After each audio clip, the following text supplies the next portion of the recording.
യേശുവിൽ പ്രിയപ്പെട്ടവരെ, കരയാത്തവരായി നമ്മളിൽ ആരുമില്ല. ചിലപ്പോൾ നമ്മുടെ കരച്ചിൽ മറ്റുള്ളവർ കണ്ട് നമ്മളെ ആശ്വസിപ്പിച്ചെന്ന് വരാം. പക്ഷെ പലപ്പോഴും കണ്ണീര് മറ്റുള്ളവർ കാണാറില്ല. രാത്രിയുടെ യാമങ്ങളിലെ കരച്ചിൽ ആരും തന്നെ കാണുന്നില്ല. സങ്കീർത്തകൻ 6:6 പറയുന്നുണ്ട്, കരഞ്ഞ് കരഞ്ഞ് ഞാൻ തളർന്നു, എൻ്റെ തലയിണ നനഞ്ഞു, കിടക്ക നനഞ്ഞു എന്നൊക്കെ. ജോബ് 16:16 പറയുന്നുണ്ട്, കരഞ്ഞ് കരഞ്ഞ് എൻ്റെ മുഖം ചുമന്നു എന്നൊക്കെ. എന്നാൽ ഈ കണ്ണീരൊക്കെ കാണുന്ന ഒരു ദൈവം നമുക്കുണ്ട്. അവിടുന്ന് നമ്മുടെ കണ്ണീർ തുടച്ചു മാറ്റും എന്നാണ് വചനത്തിൽ പറയുക. അവിടുന്ന് കരയുന്നവരോട് ചോദിക്കാറുണ്ട്, സ്ത്രീയെ, എൻ്റെ മകനെ, എൻ്റെ മകളെ, നീ എന്തിനാണ് കരയുന്നത്? കല്ലറയെങ്കിൽ കരഞ്ഞുകൊണ്ടിരുന്ന മഗ്ദല മറിയത്തോട് ഈശോ ചോദിച്ചത് അങ്ങനെയാണ്. നമ്മുടെ കണ്ണീര് കാണുന്ന ഒരാളുണ്ട്, ദൈവം. അവിടുന്ന് നമ്മുടെ കണ്ണീർ തുടച്ചു മാറ്റും.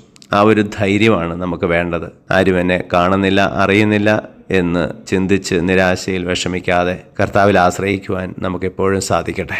ഈശോയെ, ഞങ്ങളെ അനുഗ്രഹിക്കണമേ, ഇപ്പോഴും എപ്പോഴും എന്നേക്കും. ആമേൻ.